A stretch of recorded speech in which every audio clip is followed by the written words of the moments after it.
Po, dahil po nakabili ako ng pusit kanina na medyo maliliit po, ayan po. Mag-aadobo po ako ngayon ng pusit. Hihugasan po natin ng mabuti. Tanggalin natin po yung parang plastic sa loob. Ayan. Malinis na po.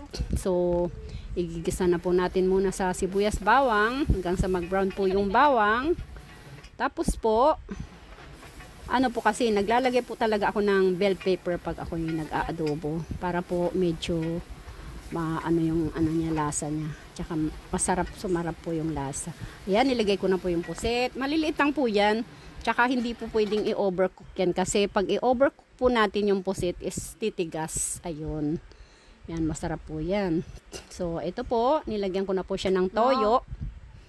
Tsaka vinegar po. Lalagyan ko na din po siya ng vinegar para manood na po yung lasa.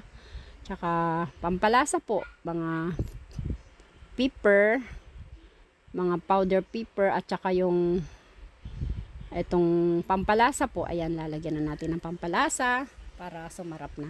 Ayan, medyo naluto na po siya.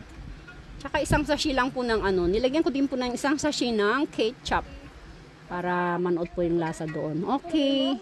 Wow, ayan na po. Kain na po tayo. Thank you po sa panunood. Okay.